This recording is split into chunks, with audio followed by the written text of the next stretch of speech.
meu marido entregou-me os papéis do divórcio 3 horas depois de enterrarmos o meu irmão. Estava na minha cozinha, a usar o mesmo fato preto que tinha usado no funeral, com a gravata desapertada a pender-lhe do pescoço, a água da chuva ainda agarrada aos ombros do seu casaco, e olhou para mim com a confiança fria de um homem que acreditava que o mundo já lhe pertencia. Depois, disse as palavras que destruíram a última ilusão que me restava sobre o meu casamento. Vou casar com a mulher do teu irmão. Assina os papéis, Inês.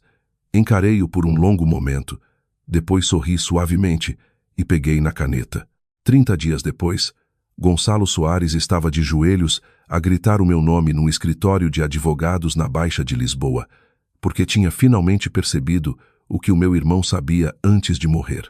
A ganância cega as pessoas, e as pessoas cegas caminham de bom grado para os precipícios.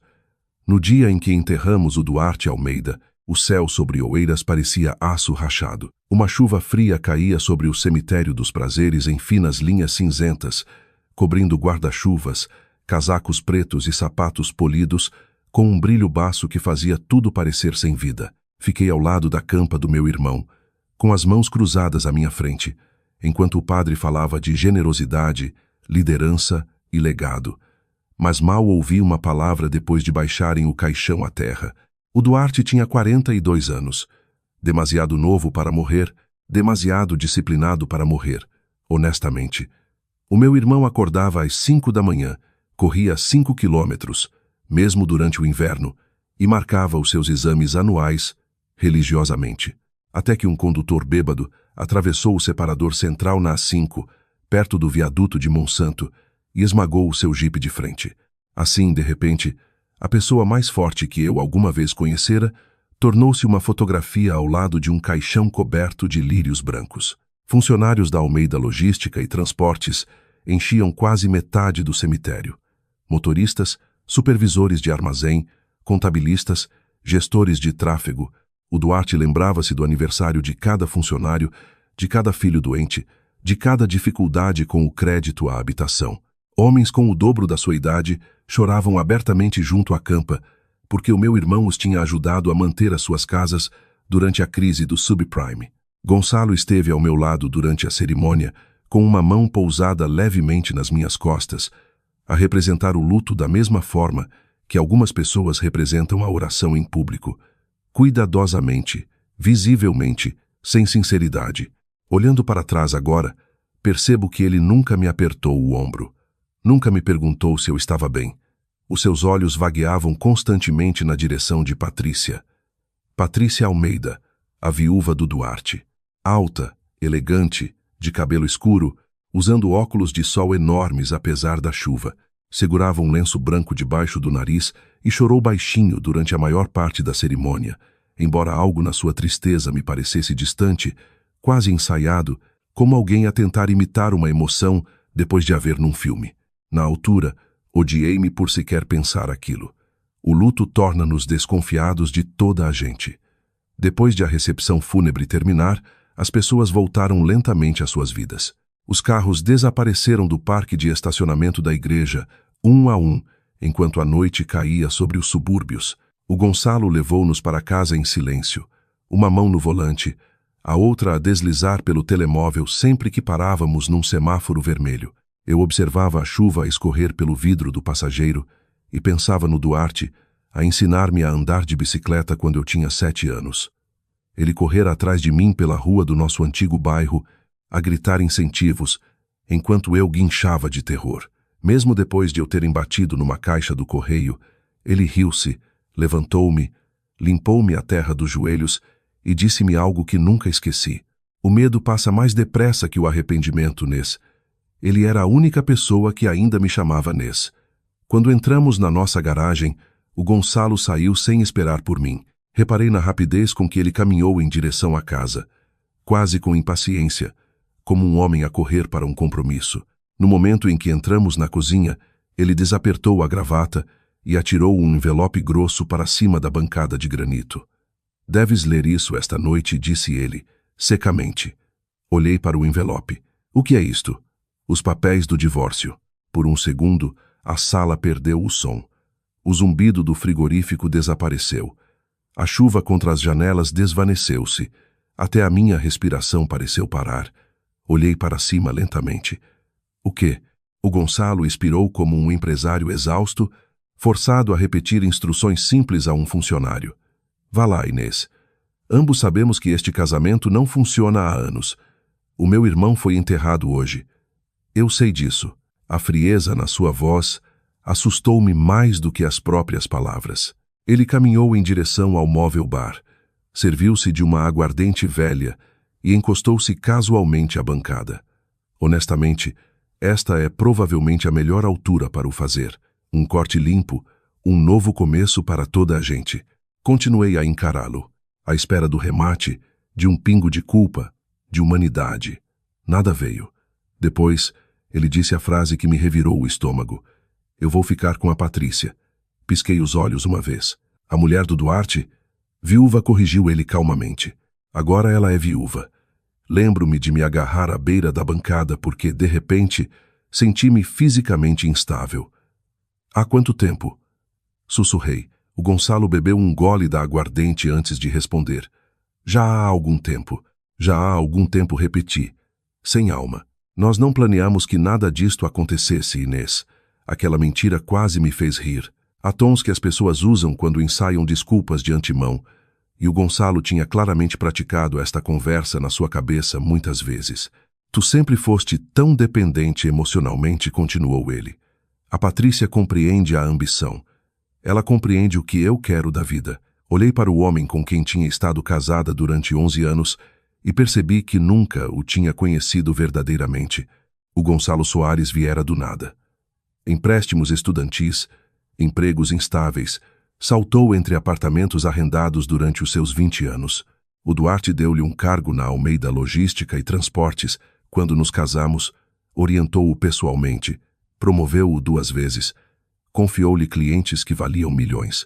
E agora, 3 horas depois de enterrarmos o meu irmão, o Gonçalo estava a beber aguardente na minha cozinha, enquanto falava em substituir-me pela mulher do meu irmão morto. És inacreditável, sussurrei. Não, disse ele, baixinho. Sou honesto. Depois, desferiu o golpe final com uma crueldade espantosa. Tu nunca foste feita para a vida que eu quero. Não com raiva, não a gritar, apenas cálculo frio. Eu esperava chorar, talvez gritar, talvez atirar o copo que estava ao lado do lava-loiça diretamente à cara dele. Em vez disso, algo dentro de mim tornou-se estranhamente calmo, porque de repente lembrei-me de uma mensagem de voz que o Duarte me tinha deixado 2 noites antes de morrer. Eu ainda não a tinha ouvido. O meu irmão raramente ligava sem enviar uma mensagem primeiro. A notificação da mensagem de voz ainda estava por abrir no meu telemóvel. O Gonçalo deslizou os papéis na minha direção.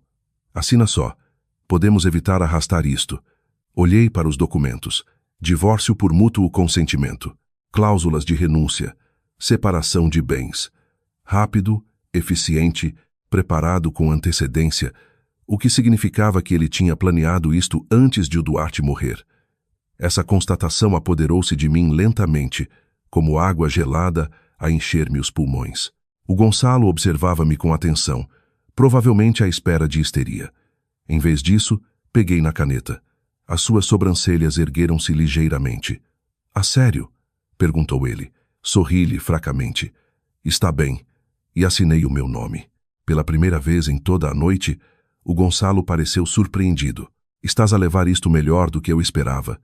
Deslizei os papéis de volta para ele. — Pareces ansioso por ir embora. Ele deu um pequeno encolher de ombros. Não vale a pena fingir mais. Sem culpa, sem vergonha.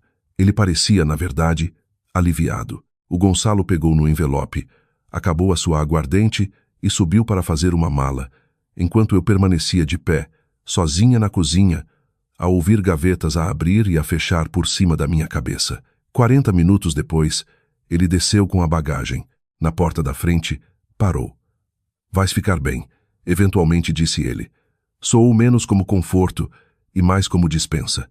Depois, saiu. Esperei até o seu carro desaparecer pela rua antes de tirar o telemóvel do bolso. As minhas mãos tremiam enquanto eu abria a mensagem de voz do Duarte. Houve uma longa pausa antes de o meu irmão falar. A sua voz parecia cansada. Nes, se estás a ouvir isto, provavelmente aconteceu alguma coisa antes de eu ter tido a oportunidade de explicar as coisas pessoalmente. Prendi a respiração. Depois o Duarte disse, baixinho, não confies em ninguém até o Dr. Arthur de Menezes ler o testamento. Durante 3 dias depois de o Gonçalo ter saído, mal dormi. Não por sentir a falta dele. Essa parte foi a que mais me surpreendeu. Continuei à espera que a dor chegasse com toda a força, que a devastação de perder o meu marido me esmagasse finalmente sob o seu peso. Mas em vez disso, senti algo mais frio, mais pesado, mais complicado. Foi a sensação que as pessoas têm quando sobrevivem a um acidente de carro e de repente revivem todos os sinais de aviso ignorados nos últimos 20 quilômetros. Porque, uma vez que o choque se desvaneceu, a memória tornou-se impiedosa. As noites tardias do Gonçalo no escritório, a sua súbita obsessão por fatos de marca, o relógio caro que ele alegou ter vindo de um programa de incentivos de vendas, a forma como a Patrícia se ria demasiado das suas piadas durante os jantares da empresa. Tudo se reorganizou em algo feio e óbvio. Passei a maior parte desses primeiros dias sozinha em casa, a andar de quarto em quarto em silêncio, enquanto a chuva de primavera batia nas janelas. Os amigos ligavam constantemente, a oferecer condolências pelo Duarte, preocupação com o divórcio, traziam comida que eu nunca tocava, mas ignorei quase toda a gente, exceto a minha mãe. Mesmo assim, não lhe contei a verdade. Aos 70 anos, depois de perder o filho, ela não merecia outra ferida. Entretanto, o Gonçalo e a Patrícia já não escondiam nada, nem um pouco. Uma fotografia apareceu no Facebook 4 dias após o funeral.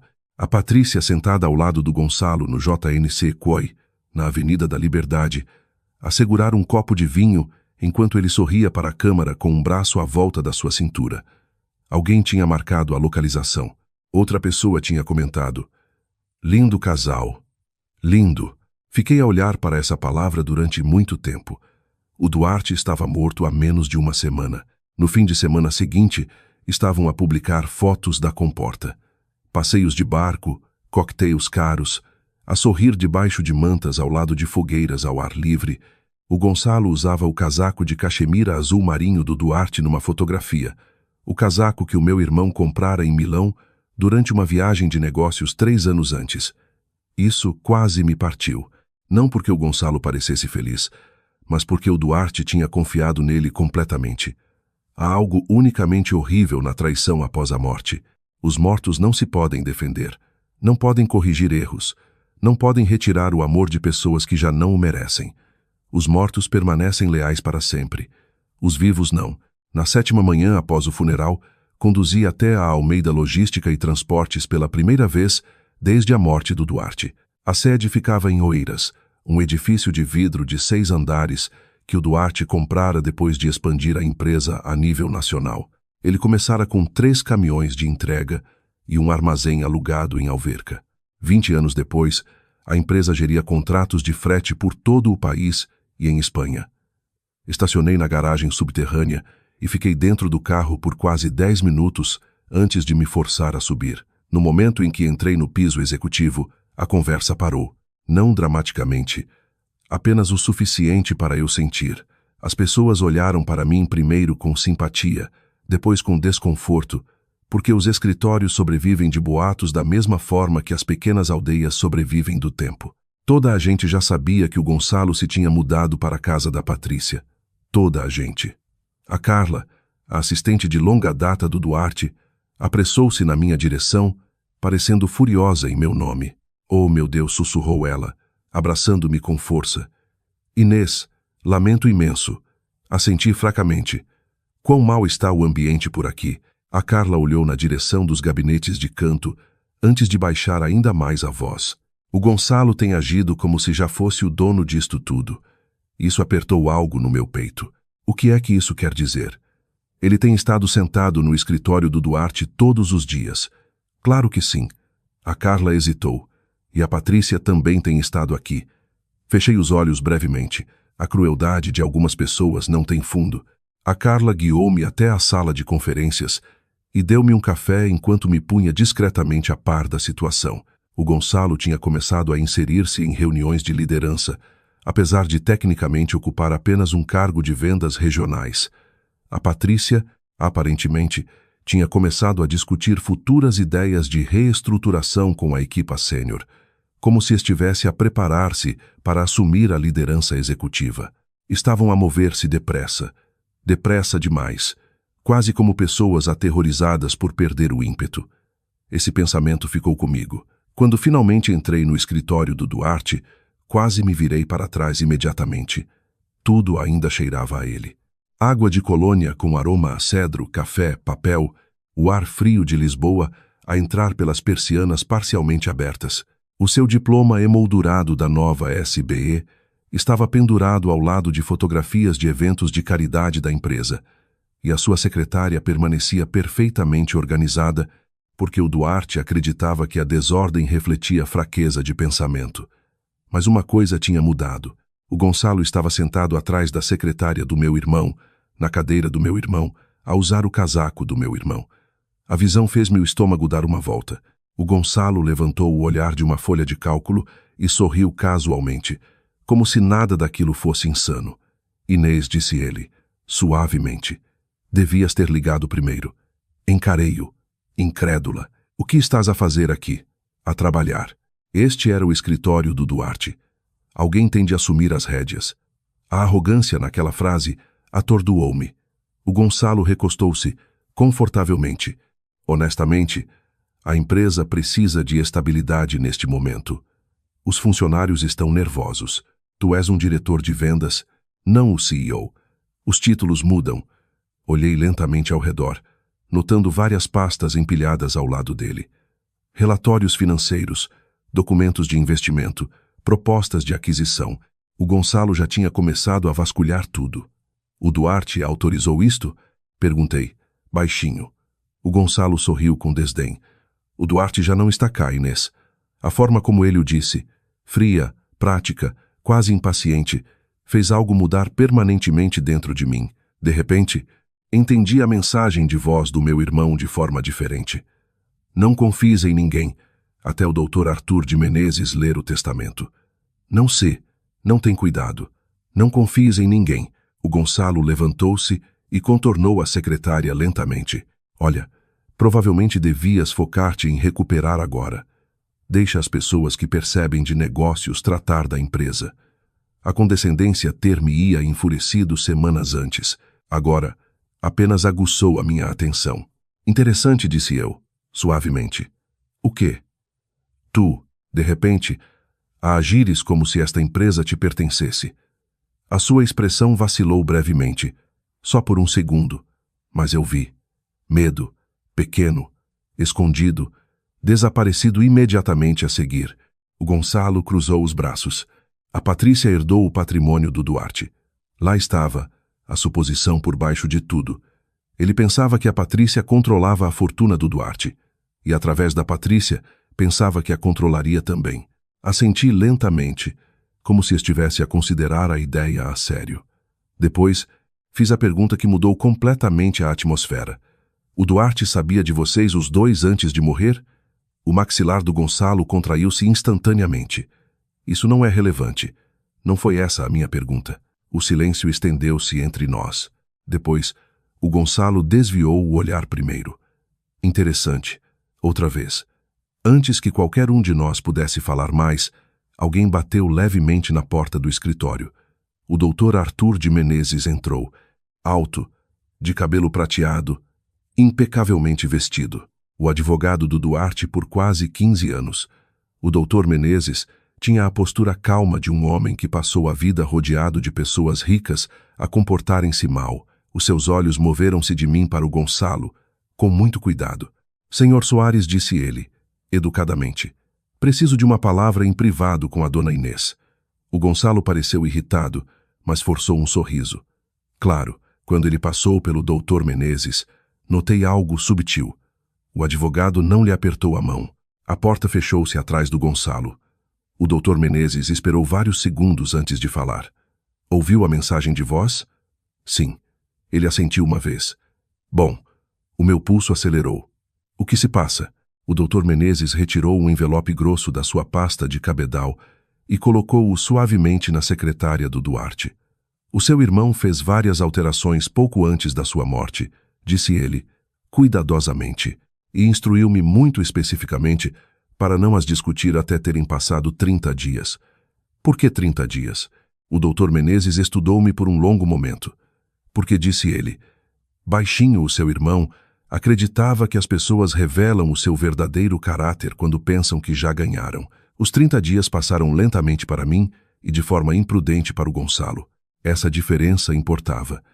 A dor tende a tornar as pessoas cuidadosas mais silenciosas, mais observadoras, mais pacientes. A ganância faz o oposto. A ganância torna as pessoas barulhentas, descuidadas, excessivamente confiantes. Na quarta semana após o funeral do Duarte, o Gonçalo praticamente passeava por Lisboa como um homem já coroado rei, e a Patrícia encorajava cada segundo disso. Deram jantares na casa do Duarte, eu ainda me recusava a pensar nela como sendo deles, e encheram a sala de jantar com pessoas que mal tinham comparecido ao funeral do meu irmão. Jovens investidores, socialites superficiais, corretores imobiliários, homens presunçosos que usavam palavras como alavancagem e disrupção enquanto bebiam uísque de 500 euros ao lado da lareira, onde o Duarte costumava sentar-se a ler biografias em noites de inverno. A Carla mantinha-me informada, quer eu perguntasse ou não. Eles estão a redecorar o escritório, disse-me ela uma tarde, durante um café. O Gonçalo removeu as fotografias de família do Duarte. Encarei-a do outro lado da mesa do café. O quê? Ele disse que a empresa precisa de uma identidade virada para o futuro.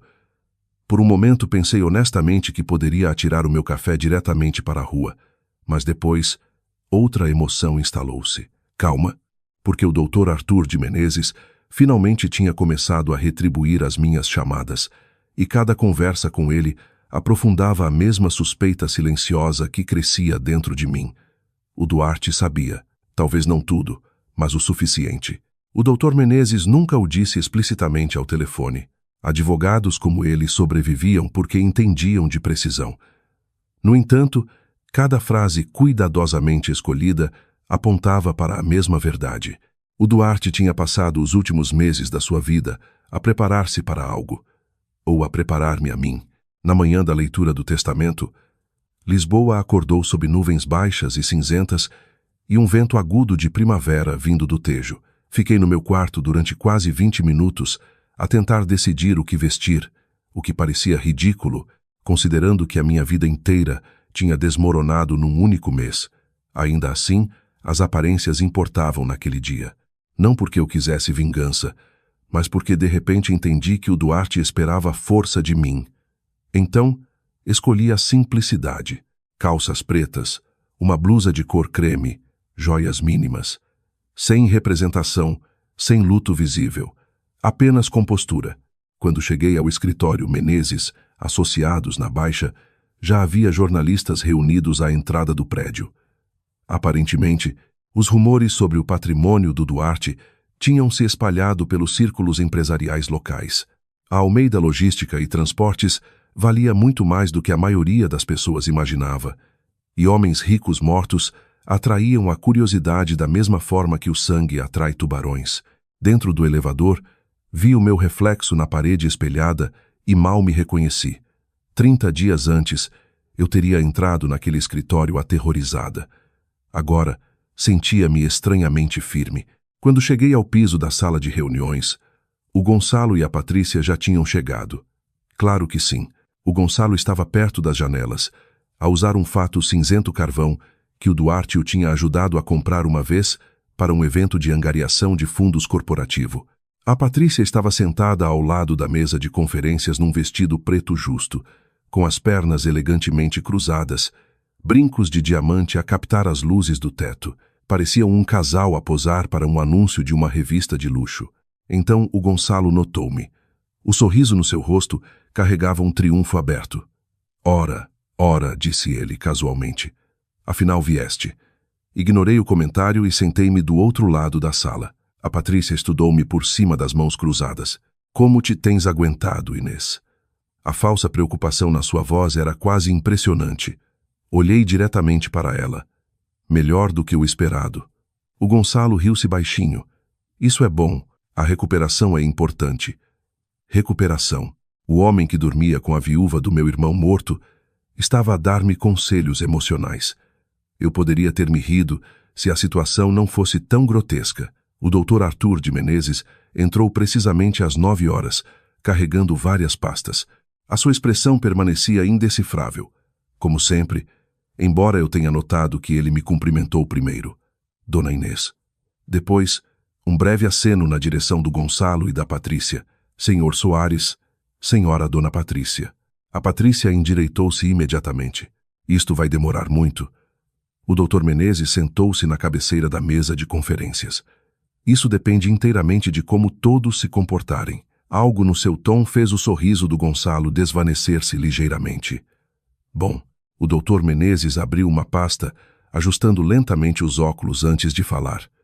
Duarte Almeida alterou os seus documentos patrimoniais 12 dias antes da sua morte. Estas alterações foram testemunhadas, autenticadas e legalmente verificadas sob a lei portuguesa. O Gonçalo recostou-se confortavelmente. Faz sentido. O Duarte sempre foi organizado. O Dr. Menezes ignorou-o. O patrimônio inclui a Almeida Logística e Transportes, múltiplas contas de investimento, propriedades imobiliárias em Lisboa e no Algarve, ativos de reforma e vários fundos de caridade. A postura da Patrícia tornou-se mais rígida, quase imperceptivelmente. Então, o Dr. Menezes proferiu a frase que mudou tudo. Nos termos revistos do testamento de Duarte Almeida, a única beneficiária controladora do patrimônio é Inês Almeida. Silêncio. Silêncio completo. O Gonçalo piscou os olhos uma vez. A Patrícia franziu ligeiramente a testa, como se tivesse ouvido mal. Eu simplesmente olhei para o Dr. Menezes. A empresa continuou ele, calmamente incluindo toda a autoridade executiva e a participação maioritária, é transferida imediatamente para a senhora Dona Inês Almeida. O Gonçalo riu-se de repente, um som curto e incrédulo. Ok, disse ele. Muito engraçado. O Dr. Menezes olhou para ele. Sério. Senhor Soares, nada no direito sucessório é engraçado. O rosto da Patrícia perdeu a cor primeiro. Isso é impossível, sussurrou ela. O Dr. Menezes deslizou documentos pela mesa. Podem rever os documentos alterados por vós mesmos. O Gonçalo agarrou nos papéis agressivamente, a percorrer as páginas cada vez mais rápido, enquanto a confusão se transformava em pânico no seu rosto. Não, murmurou ele. Não, isto não faz sentido. Faz todo o sentido, respondeu o Dr. Menezes. O Gonçalo bateu com os documentos na mesa. A Patrícia era a mulher dele. Sim, disse o Dr. Menezes, calmamente. E o Sr. Duarte proveu generosamente para o seu sustento pessoal, através de um fundo separado. No entanto, o controle operacional de todos os ativos primários pertence exclusivamente a Inês Almeida. A Patrícia virou-se lentamente para o Gonçalo. Eu observei o momento exato em que o medo entrou nos rostos de ambos. Medo real, não embaraço, não desapontamento. Medo. Porque, de repente, o futuro deles parecia muito diferente da fantasia que tinham construído juntos. O Gonçalo levantou-se abruptamente. O Duarte nunca faria isto. O Dr. Menezes cruzou as mãos. Na verdade, ele fez. Então, o Dr. Menezes abriu outra pasta. Há também uma declaração gravada. O meu pulso acelerou instantaneamente. A expressão do Gonçalo escureceu. Declaração gravada? O Dr. Menezes pressionou um botão num pequeno comando. O ecrã de televisão na extremidade da sala de conferências ligou-se, e de repente o meu irmão apareceu. O Duarte estava sentado atrás da sua secretária, a usar uma camisola azul marinho, parecendo exausto, mas focado. A data e hora do vídeo mostravam que tinha sido gravado 4 dias antes da sua morte. Por um segundo terrível, o luto arrancou-me o ar dos pulmões, porque ali estava ele, vivo, a respirar, a olhar diretamente para a câmara. Se estão a ver isto, disse o Duarte. Calmamente, então, o Dr. Menezes tinha razão. E as coisas tornaram-se feias depois de eu morrer. O Gonçalo sentou-se lentamente. O Duarte continuou. Passei anos a acreditar que a lealdade podia ser conquistada através da generosidade. Estava enganado. A sala parecia congelada. Então, o Duarte olhou diretamente para a câmara com uma clareza devastadora. Gonçalo, eu sei que tens andado a roubar a empresa. O Gonçalo ficou pálido instantaneamente, e sei o que se passa com a Patrícia. A Patrícia cobriu a boca com a mão. Fechei os olhos brevemente. O Duarte sabia de tudo, cada detalhe nojento. Fiquei em silêncio porque precisava de provas, continuou o Duarte, e porque queria que a minha irmã estivesse protegida antes de a verdade vir à tona. O Gonçalo de repente saltou da cadeira. Isto é, a voz do Dr. Menezes tornou-se cortante como uma navalha. Sente-se. O Gonçalo ignorou-o completamente. Ele foi manipulado, gritou o Gonçalo, apontando para mim. A Inês manipulou-o. Quase tive pena dele então. Quase. Porque as pessoas desesperadas tornam-se transparentes muito rapidamente. O Dr. Menezes abriu calmamente outro ficheiro. Há mais um assunto, disse ele. O Gonçalo virou-se para ele, a respirar pesadamente. Durante o vosso processo de divórcio, continuou o Dr. Menezes, o senhor assinou voluntariamente uma renúncia total aos bens conjugais, abdicando de futuras reivindicações relacionadas com o patrimônio de Inês Almeida. O Gonçalo olhou-o sem expressão. Então, a compreensão atingiu-o em cheio. Eu vi o segundo exato em que ele percebeu o que tinha feito. Tinha se apressado no divórcio, acreditando que eu não valia nada, acreditando que a Patrícia detinha a fortuna, acreditando que já tinha feito um bom negócio. Mas o Duarte tinha me deixado tudo, tudo. A casa, a empresa, os investimentos, até as contas executivas que o Gonçalo andava a usar há semanas. O rosto do Gonçalo ficou branco. Não sussurrou ele.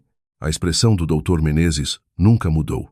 Com efeito imediato, disse ele, todo o acesso não autorizado às contas e propriedades da Almeida Logística e Transportes será terminado. A Patrícia olhou lentamente para o Gonçalo, como se o estivesse a ver pela primeira vez. E o Gonçalo olhou para mim. Não com amor, nem sequer com ódio, com terror. Gonçalo Soares desmoronou-se mais depressa do que eu esperava. Não publicamente, a princípio. Homens como Gonçalo raramente colapsam de uma só vez. Eles racham por fases, como gelo a enfraquecer sob demasiado peso. No escritório de advogados, depois de o Dr. Menezes terminar de falar, o Gonçalo continuou a insistir que devia haver outra versão do testamento, outra conta, outra explicação que restaurasse o futuro que ele pensava merecer. Não havia. O Duarte tinha preparado tudo cuidadosamente. Cada assinatura, cada transferência, cada proteção legal. O meu irmão tinha construído rotas de transporte por metade da Península Ibérica. Planear era a sua segunda natureza. Ele entendia o risco melhor do que qualquer pessoa que eu já conhecera. E algures, durante os últimos meses da sua vida, ele percebeu que a maior ameaça à sua empresa estava sentada à mesa de jantar, a fingir ser família. A Patrícia foi a primeira a sair. Essa parte ainda me espanta. Não por ela ter ido embora, pessoas como a Patrícia vão sempre embora assim que o conforto desaparece, mas pela rapidez com que o fez. No momento, estava sentada ao lado do Gonçalo em silêncio atordoado, a olhar para os documentos do patrimônio com as mãos a tremer. No seguinte, levantou-se discretamente, pegou na sua mala de marca e olhou diretamente para ele, com algo próximo do nojo. Tu disseste-me que a empresa já era praticamente tua, disse ela friamente. O Gonçalo olhou para ela, desesperado. Patrícia, espera. Não, retorquiu ela, bruscamente. Tu disseste que o Duarte confiava em ti. Eu posso explicar isto, mas ela já se estava a afastar dele. Pela primeira vez desde o funeral do Duarte, vi a Patrícia sem representação, sem glamour, sem elegância praticada. Debaixo das roupas caras e da aparência polida, estava uma mulher profundamente prática, a perceber que tinha investido no homem errado. Depois olhou para mim, não com um pedido de desculpas, não com bondade. Simplesmente a calcular se falar comigo ainda tinha algum valor. Aparentemente não tinha. Saiu sem dizer mais uma palavra. O Gonçalo ficou a olhar para ela como um homem a ver o último barco de resgate a deixar um navio a afundar. E de alguma forma, mesmo assim, ele ainda não compreendia totalmente por que a sua vida estava a desmoronar. Essa era a parte assustadora. As pessoas consumidas pela ganância raramente acreditam que são gananciosas. Veem-se como ambiciosas, merecedoras, mais espertas do que toda a gente. O Gonçalo acreditava genuinamente que tinha merecido o sucesso do Duarte simplesmente porque estava perto o suficiente para lhe tocar. Mas proximidade não é posse. O Dr. Menezes terminou a reunião pouco depois. Representantes da segurança da Almeida Logística e Transportes chegaram discretamente para recolher as credenciais de acesso do Gonçalo, o computador portátil da empresa, o cartão de acesso ao parque de estacionamento e as permissões da conta executiva. A humilhação aconteceu com um profissionalismo brutal. Sem gritos, sem cenas, apenas procedimento. O Gonçalo olhou para mim repetidamente durante o processo, à procura de suavidade, à procura da mulher que costumava protegê-lo sempre que a vida se tornava difícil, mas essa mulher tinha desaparecido algures entre o cemitério e o escritório de advogados. Fora do prédio, o vento frio açoitava a Baixa de Lisboa, enquanto os jornalistas gritavam perguntas por trás das barreiras. Ignorei-os e dirigi-me para a garagem, mas ouvi passos apressados atrás de mim antes de chegar ao elevador. Inês. O Gonçalo agarrou-me no braço com força. Virei-me lentamente. De perto, ele já parecia péssimo. O suor cobria-lhe a testa apesar do tempo frio, e o pânico tinha substituído a confiança que ele usara durante o último mês como uma colônia cara. Tu sabias, disse ele, sem fôlego. Não respondi honestamente. Eu suspeitava. O seu aperto intensificou-se ligeiramente. Inês, ouve-me. Puxei o meu braço de imediato. Não me toques outra vez. Por vários segundos, nenhum de nós falou. Depois, o Gonçalo baixou a voz. Nós podemos resolver isto. Quase me ri. Resolver isto? Como se a traição, a ganância, a humilhação e o adultério fossem erros de contabilidade que podiam simplesmente ser corrigidos com papelada. Tu mudaste-te para a casa do meu irmão 4 dias depois do funeral dele. O Gonçalo engoliu em seco. Eu cometi erros. Tu dormiste com a mulher dele enquanto ele estava vivo. Os seus olhos desviaram-se brevemente. Tu disseste-me que eu não era feita para a vida que tu querias. Inês, por favor. Não interrompi, baixinho. Agora tu finalmente percebes quem não era feito para ela. Aquilo atingiu-o. Eu vi, porque o maior medo do Gonçalo nunca foi a pobreza. Foi a insignificância. As portas do elevador abriram-se atrás de mim, e eu entrei sem dizer mais uma palavra. As portas fecharam-se no seu rosto. 3 dias depois, a Almeida Logística e Transportes rescindiu oficialmente o contrato de trabalho do Gonçalo após uma auditoria financeira interna. O Duarte tinha razão. Tinha desaparecido dinheiro de várias contas de clientes ao longo do ano anterior.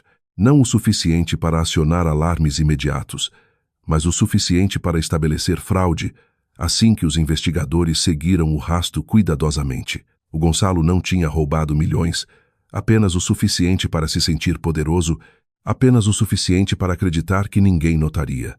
A investigação criminal permaneceu privada inicialmente, embora os rumores se espalhassem rapidamente nos círculos empresariais de Lisboa. Os convites deixaram de chegar. As chamadas não eram atendidas. Homens que antes davam palmadas nas costas do Gonçalo em festas de empresas, de repente evitavam o contato visual sempre que o seu nome surgia. O estatuto social em Portugal é muito mais frágil do que as pessoas admitem. Um escândalo, um processo judicial, uma humilhação pública, e amizades inteiras evaporam-se da noite para o dia. A Patrícia desapareceu das redes sociais quase imediatamente após a leitura do testamento. Segundo a Carla, ela mudou-se da casa do Duarte no espaço de 1 semana. Aparentemente, ela e o Gonçalo duraram exatamente 9 dias, depois de descobrirem a verdade sobre o patrimônio. 9 dias. Essa foi a grande história de amor que destruiu o meu casamento. Entretanto, eu passava quase todas as horas do dia dentro da empresa do Duarte, a tentar manter a minha vida unida. As primeiras semanas aterrorizaram-me. Eu entendia de contabilidade, operações, estruturas salariais. O Duarte envolveu-me nos negócios durante anos, mas liderar uma empresa inteira parecia esmagador. Os executivos observavam-me atentamente durante as reuniões. Alguns apoiavam-me, outros duvidavam claramente que a irmã mais nova de luto conseguisse gerir o que o Duarte construiu ao longo de 2 décadas. Mas o luto muda as pessoas, especialmente as mulheres. As pessoas costumam confundir a bondade com fraqueza, até que as circunstâncias forçam a bondade a tornar-se disciplina. Comecei a chegar antes do nascer do sol, a rever contratos, a reunir-me com chefes de departamento, a percorrer os armazéns em Vila Franca de Xira e na Azambuja, a ouvir mais do que a falar. E, lentamente, algo inesperado aconteceu. Os funcionários começaram a confiar em mim. Não porque eu fosse brilhante, mas porque me importava da mesma forma que o Duarte se importava. Os caminhonistas paravam-me nas docas de carga para contar histórias sobre como o Duarte uma vez pagou as contas médicas de funcionários feridos. Os gerentes de armazém partilhavam ideias que ninguém se preocupou em apresentar ao Gonçalo porque ele nunca ouvia, a menos que houvesse lucros associados. Pela primeira vez em anos, percebi que não era invisível. Tinha simplesmente passado demasiado tempo da minha vida ao lado de pessoas mais barulhentas. Então, numa noite chuvosa de quinta-feira, no final de maio, o Gonçalo apareceu à porta da minha casa. Vi-o pela janela da frente antes de ele bater. Parecia mais magro, mais velho. Os fatos caros tinham desaparecido, substituídos por roupas amarrotadas e exaustão. A chuva encharcava-lhe o cabelo, enquanto ele estava debaixo da luz da varanda, a olhar para a porta como um homem a aproximar-se de uma igreja depois de anos sem fé. Uma parte de mim considerou fingir que não estava em casa. Em vez disso, abri a porta a meio. "O que é que queres?" A voz do Gonçalo quebrou-se imediatamente. Eu perdi tudo. Encarei-o em silêncio, não porque gostasse do seu sofrimento, mas porque me lembrava da versão dele que eu um dia amei. E há algo profundamente perturbador em ver um rosto familiar tornar-se irreconhecível. "Tu fizeste escolhas", disse eu, calmamente. Lágrimas encheram-lhe os olhos de repente. Lágrimas a sério, desta vez. Eu fui estúpido. Sim, pensei eu. Ele engoliu em seco. Eu pensei que o sucesso finalmente me tornaria suficiente. Aquela frase pairou entre nós. Porque por baixo da ganância, por baixo da arrogância, o Gonçalo sempre carregara uma enorme insegurança. O sucesso do Duarte fascinava-o porque o Gonçalo confundia riqueza com valor. Ele acreditava que o dinheiro podia apagar a vergonha, apagar o fracasso, apagar o medo de ser comum. "Nunca pode." "Eu amava-te", sussurrou ele, desesperadamente. Olhei para ele por um tempo muito longo. Depois, respondi com total honestidade: "Acho que uma parte de ti amava." Isso magoou-o mais do que a raiva teria magoado. O Gonçalo aproximou-se, de repente com a voz a falhar. "Por favor, Inês, por favor, dá-me outra oportunidade."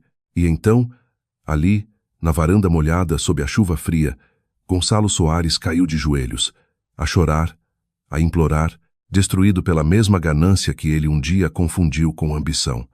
Mas o momento que ficou comigo para sempre não foi o seu pedido de desculpas. Foi o que aconteceu a seguir. Os seus olhos desviaram-se para além de mim, para a sala de estar, pousando na fotografia emoldurada sobre a lareira. O Duarte, a sorrir ao nosso lado durante o Natal, 3 anos antes. O Gonçalo olhou para aquela fotografia e finalmente compreendeu todo o peso do que tinha traído. O Gonçalo ficou de joelhos por vários segundos, depois de o silêncio se instalar entre nós. A chuva a pingar do seu cabelo para o chão de madeira da varanda, os ombros a tremer sob um casaco cinzento barato, que em nada se parecia com os sobretudos feitos à medida que ele costumava usar em galas de caridade e jantares de executivos. Pela primeira vez em 11 anos, ele parecia honesto. Não impressionante, não charmoso, não ambicioso. Apenas honesto. As pessoas quebradas geralmente são. Eu fiquei ali, a segurar a porta entreaberta, enquanto o vento frio empurrava o ar úmido para dentro de casa, e algures ao longe, um trovão rolou suavemente sobre os subúrbios. O Gonçalo limpou o rosto com as mãos a tremer, a tentar recuperar dignidade suficiente para continuar a falar, mas as palavras pareciam presas dentro dele agora. "Bom, algumas verdades devem doer ao sair." Inês, sussurrou ele novamente, a voz rouca. "Eu sei que não mereço o perdão." "Não", disse eu, baixinho. "Não mereces." Ele baixou a cabeça imediatamente. Aquela resposta atingiu-o com mais força do que qualquer grito poderia ter feito. Por um momento, quase tive pena dele outra vez. E isso assustou-me mais do que a raiva. A compaixão pode ser perigosa quando dirigida a pessoas que confundem a misericórdia com fraqueza. Eu compreendia isso agora, de formas que nunca antes tinha compreendido. O Gonçalo levantou o olhar lentamente. Eu faria qualquer coisa para consertar isto. Estudei-o cuidadosamente. Não podes. Seguiu-se outro silêncio doloroso. Então, abri a porta um pouco mais e entreguei-lhe um guarda-chuva que estava encostado perto da entrada. Vai para casa, Gonçalo. O seu rosto desfez-se completamente com aquelas palavras, porque acho que ele finalmente compreendeu algo devastador naquele momento. Ele já não tinha uma. Não realmente. A casa do Duarte pertencia agora ao fundo da empresa. A Patrícia tinha desaparecido da sua vida. A maioria dos seus amigos desapareceu no momento em que o seu estatuto desabou, e a carreira que ele passou anos a construir tornara-se radioativa da noite para o dia. Ninguém no setor de logística em Portugal queria contratar um homem sob investigação financeira por fraude. O Gonçalo pegou no guarda-chuva lentamente. Eu nunca quis que nada disto acontecesse, disse ele, fracamente.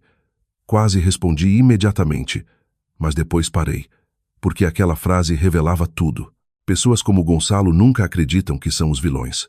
Eles pensam que o desastre simplesmente acontece, como se a traição aparecesse magicamente, sem decisões que a ela conduzissem, uma escolha egoísta de cada vez. Por isso, em vez de discutir, disse a única coisa que importava. Tu continuaste a escolher-te a ti, em vez de todos os que te amavam. Os seus olhos encheram-se de novo. Depois, ele virou-se e voltou para a chuva. Nunca mais o vi depois daquela noite. Não pessoalmente. Meses mais tarde, a Carla disse-me que o Gonçalo se tinha mudado para o distrito de Santarém e arranjado um emprego de baixo nível num pequeno fornecedor de caminhonagem, usando um nome diferente. A investigação criminal terminou com um acordo de liquidação em vez de tempo de prisão, porque o Dr. Menezes negociou discretamente os termos de reembolso através do advogado do Gonçalo. O Duarte teria preferido assim. O meu irmão acreditava que as consequências deviam ensinar as pessoas, não simplesmente destruí-las. E, estranhamente, acho que perder tudo finalmente forçou o Gonçalo a tornar-se o tipo de homem de quem as dificuldades já não se podiam esconder. Quanto a Patrícia, ela vendeu a maior parte das joias que o Duarte lhe tinha comprado e mudou-se para Marbella. Ocasionalmente, conhecidos em comum mencionavam T, lá visto com homens ricos mais velhos em clubes de campo ou eventos de caridade, sempre à procura de outra vida para entrar. Algumas pessoas passam a sua existência inteira a confundir conforto com amor. Isso era castigo suficiente. O verão chegou lentamente a Portugal nesse ano. A empresa sobreviveu, depois estabilizou, e depois começou a crescer novamente, discretamente. Trabalhei mais do que alguma vez tinha trabalhado na minha vida. Algumas manhãs chegava antes de as luzes do armazém se acenderem. Algumas noites ficava tão tarde que as equipas de limpeza começaram a reconhecer-me pelo nome. No início, operava inteiramente com base no medo. Medo de falhar ao Duarte. Medo de desapontar os funcionários que dependiam de nós para os seus salários. Medo de que toda a gente secretamente acreditasse que o Gonçalo tinha razão sobre mim o tempo todo. Mas o medo muda de forma quando confrontado por tempo suficiente. Eventualmente, torna-se disciplina. Depois, confiança. Em agosto, eu liderava reuniões executivas sem notas. Em setembro, renegociei um contrato de frete que aumentou significativamente a receita regional. Os motoristas que antes me viam com cautela começaram a cumprimentar-me da mesma forma que cumprimentavam o Duarte, com calor, com confiança, com histórias sobre as suas famílias e filhos e créditos à habitação. Uma tarde, um gestor de tráfego mais velho chamado Armando parou-me perto das docas de carga em Alverca. Sabe qual é a diferença? Perguntou ele. Diferença entre o quê? Entre a senhora e o Gonçalo. Sorri-lhe fracamente. Tenho quase medo de perguntar. O Armando encolheu os ombros. O Gonçalo queria que a empresa o tornasse importante. A senhora quer que a empresa cuide das pessoas. Aquilo ficou comigo, porque o Duarte tinha compreendido algo que o Gonçalo nunca compreendeu. Liderança não é posse, é responsabilidade. No final desse outono, lançamos a Fundação Duarte Almeida, um programa de bolsas de estudo para os filhos dos funcionários da empresa que quisessem frequentar escolas profissionais, formação em logística ou licenciaturas. O Dr. Menezes ajudou a estruturar a fundação legalmente, enquanto eu revia pessoalmente as candidaturas todos os invernos. A primeira bolseira foi a filha de um mecânico de Setúbal que queria ser engenheira civil. Quando lhe liguei para lhe dizer que tinha recebido apoio total para as propinas, ela chorou tanto que mal conseguia falar.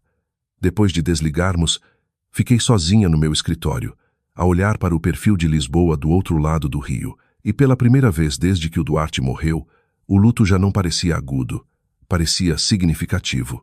A perda também muda de forma. Em dezembro, exatamente 1 ano após a mensagem de voz que o Duarte me deixou, fui sozinha ao cemitério. A neve era rara, mas uma geada branca cobria o chão em camadas suaves e um vento gelado varria as filas de lápides sob um céu cinzento pálido. Levei lírios brancos frescos, porque o Duarte costumava comprar luz para nossa mãe em todas as Páscoas quando éramos crianças. Fiquei ao lado da sua campa em silêncio por um longo tempo. Depois, finalmente falei. Tu tinhas razão, sussurrei. O vento moveu-se suavemente por entre as árvores próximas. Eu confiava nas pessoas com demasiada facilidade. Por um momento, as memórias inundaram-me de uma só vez. O Duarte a ensinar-me a andar de bicicleta. O Duarte a ajudar o Gonçalo a conseguir a sua primeira promoção a sério. O Duarte sentado ao meu lado nas salas de espera do hospital depois de o pai morrer. Sempre firme, sempre a proteger todos à sua volta, mesmo quando não o mereciam. Especialmente quando não o mereciam. Uma lágrima escorreu-me pela bochecha, apesar do frio. Mas tu também me ensinaste outra coisa, disse eu, suavemente. Ensinaste-me que eu não preciso que outra pessoa me salve a vida. E essa era a verdade. O Gonçalo acreditava que a vingança significava humilhação, derrota, destruição. Mas a verdadeira vingança é mais silenciosa do que isso. A verdadeira vingança é reconstruirmos-nos tão completamente que as pessoas que nos quebraram já não conseguem reconhecer a pessoa que está à sua frente. É acordar uma manhã e perceber que a traição delas nos forçou a descobrir a nossa própria força. É sobreviver honestamente enquanto elas colapsam sob o peso das suas próprias escolhas. Coloquei as flores cuidadosamente contra a lápide do Duarte. Depois, sorri. Não porque tudo dosse menos, mas porque tudo finalmente fazia sentido. Enquanto caminhava de volta para o meu carro, a luz do sol rompeu lentamente através das pesadas nuvens de inverno sobre o cemitério, derramando um dourado pálido sobre o chão coberto de geada. E pela primeira vez em muito tempo, o futuro não me assustava. Sentia-o como merecido. Se esta história o comoveu, reserve um momento para refletir sobre as pessoas em quem confia. As pessoas que verdadeiramente estão ao seu lado quando a vida se torna difícil, e a força silenciosa que por vezes só aparece depois da traição. E se gostou desta jornada, não se esqueça de gostar, partilhar e subscrever, porque algures por aí, outra pessoa pode precisar de ser recordada de que perder as pessoas erradas pode, por vezes, salvar a sua vida.